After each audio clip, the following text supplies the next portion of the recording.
ڈھیر، اس دفتر میں ایک عبارت ہے، اس عبارت پہ حاشیہ ہے.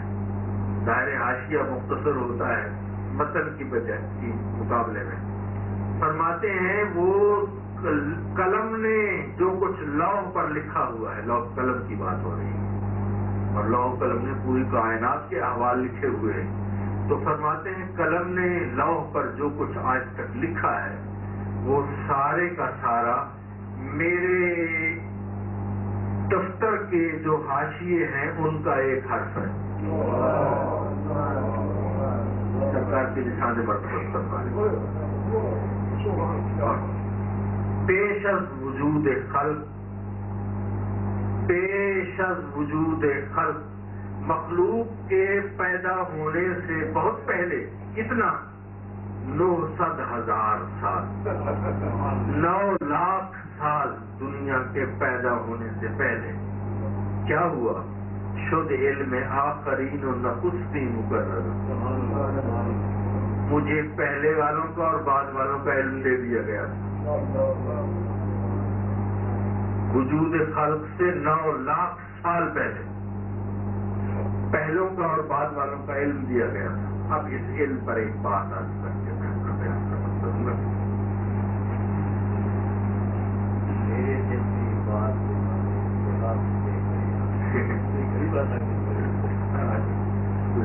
شوگر کی وجہ سے تھوڑی میری ویکنیس ہو رہی، ورنہ میرا بھی دل چاہ رہا ہے کہ میں زیادہ بیان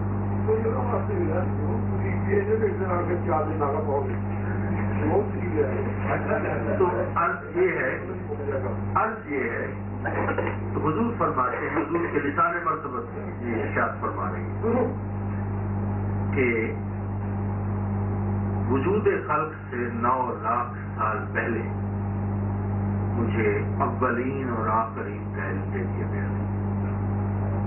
اب اس کو ہم ایک اور تناظر میں دیکھتے ہیں کہ حضرت آدم علیہ السلام کا مقابلہ ہوا فرشتوں کے ساتھ. جب انہوں نے اعتراض کیا، اپنی رائے دی،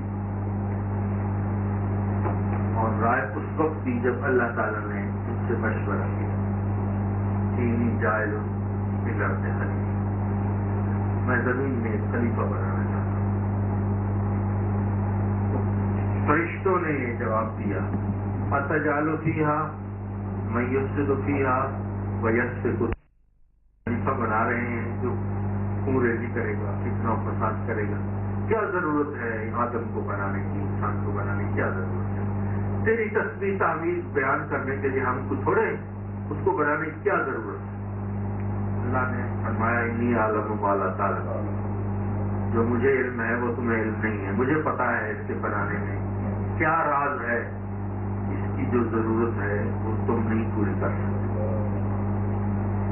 فرشتے ماننے کے سوا تو کوئی چارہ نہیں تھا، لیکن اب ان پر ثابت کرنے کے لیے کہ باقی جو بات ان میں ہے وہ تمہارے اندر نہیں ہے، اللہ نے کیا کیا؟ ایک ان کا مقابلہ کروا کہ حضرت آدم علیہ السلام کو سب چیزوں کے نام بتا دیے. پوری دنیا کے اندر جو چیزیں ان سب چیزوں کے نام بتا دیے. نام بتانے کے بعد فرشتوں کے سامنے پیش کیا گیا اور ان سے پوچھا، پہلے فرشتوں سے بتاؤ اس چیز کا نام کیا ہے؟ انہوں نے کہا سبحانک لا علم لنا الا ما علمتنا، تو پاک ہے، ہمیں کوئی علم نہیں ہے مگر وہی جو تو نے ہمیں بتایا ہے، ہمیں علم نہیں. پھر انہی چیزوں کے بارے میں حضرت آدم علیہ السلام سے پوچھا کہ بتاؤ اس چیزوں کا نام کیا. حضرت آدم علیہ السلام نے سب چیزوں کے نام بتائے، حتی القاسعہ والقصعۃ، یہاں تک بتایا کہ اس کو پیالہ کہتے ہیں، اس کو پیالی کہتے ہیں، یعنی تفصیلی علم دیا گیا. تو فرشتوں پہ ثابت ہو گیا کہ ان کو علم ہے جو ہمیں علم نہیں ہے. تو بنی آدم از علم یابت کمال ناز حشمت و جاہ معلوم ناز. علم کی اہمیت یہاں واضح ہوتی ہے کہ فرشتوں پر انسان کو جو برتری حاصل ہوئی وہ علم کی وجہ سے. اگرچہ اب تو آستانوں کے بھی علم کوئی ضروری نہیں رہا. کوئی دلا بڑی پڑھائی. اب یہاں سے ایک بات قابل غور ہے.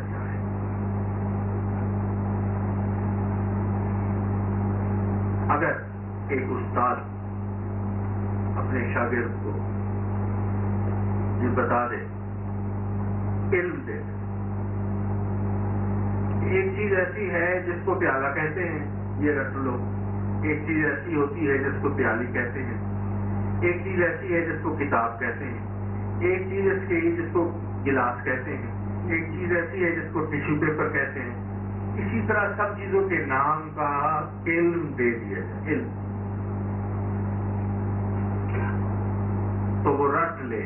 اس کو مائکرو فون کہتے ہیں، اس کو سٹینڈ کہتے ہیں، اس کو کتاب کہتے ہیں، اس کو چوکی کہتے ہیں، اس کو کپڑا کہتے ہیں، اس کو ٹیشو پیپر کہتے ہیں، اس کو گلاس کہتے ہیں، اس کو گھڑی کہتے ہیں، اس کو پین کہتے ہیں. تو وہ رٹ لے ایک ترتیب کے ساتھ. گھڑی، پین، انگوٹھی، مائکرو فون، کتاب، کپڑا، چوکی، ٹیشو پیپر، گلاس، قمیض، شلوار، ٹوپی، رومال، یہ نام یاد کر لیں. اور اس نے دیکھے ہوئے نام اور پھر وہ چیزیں اس کے سامنے لائی جائے تو ہو سکتا ہے وہ گلاس کو پین کہہ دے،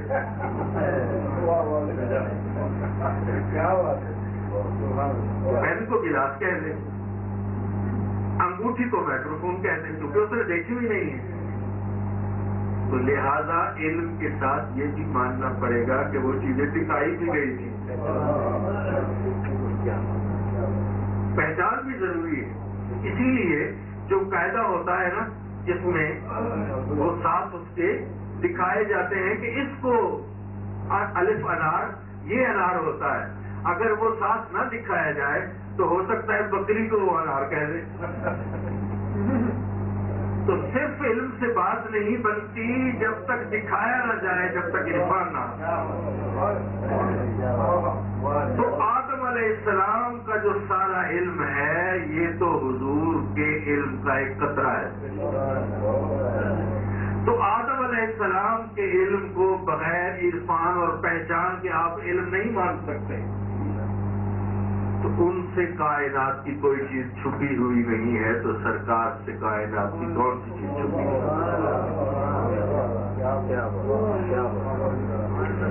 پیش از وجود خلق بنو 100,000 سال، وجود خلق سے 9 لاکھ سال پہلے شد علم آفرین و نخستی مکرنا.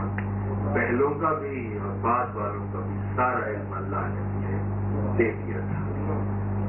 یہ میں نے بڑی تفصیل کو چھوڑتے ہوئے بڑے اجمال کے ساتھ مختصر میں نے آج یہ شعر مکمل کیے تاکہ لوائے جنگ شروع ہو سکے. اب یہاں سے وہ شروع ہوگی جو کتاب آپ کے پاس ہے، یہاں سے کل سے وہ کتاب شروع ہوگی.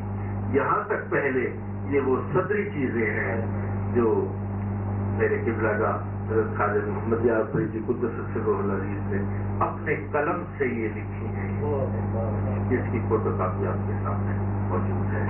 اور یہ چیزیں میں نے آپ تک پہنچائی. اللہ تبارک و تعالیٰ میری اور آپ کی حاضری قبول فرمائے. اور اب دعا سے پہلے میں یہ عرض کر دوں کہ چند منٹ مزید درکار ہوں گے ٹیکنیکل وجوہ کی بنا پر. 10-15 منٹ آپ کو میں مصروف رکھوں گا کہ صوفی محمد ریاض صاحب سے آج ہم غزل سنیں گے، اور اس دوران وہ کیسٹیں ریکارڈ ہو جائے گی. جو دوست جن کے خواہش مند ہوں گے اس کے بعد پھر چائے ہوگی. اس دوران میں اپنی وہ تکلیف کی وجہ سے کچھ کھانے کی ضرورت محسوس کر رہا ہوں. فوری طور پر میں کچھ کھانے کی نہیں، یہاں بیٹھ کر آپ کے سامنے کھاؤں گا. میں آپ سے معذرت چاہوں گا اور دعا ہوگی، دعا کے بعد کچھ میں کھاؤں گا. آپ کے سامنے بھی اس دوران رکھا جائے گا اور پھر ساتھ ساتھ غزل بھی ہوگی اور اس کے بعد پھر چائے.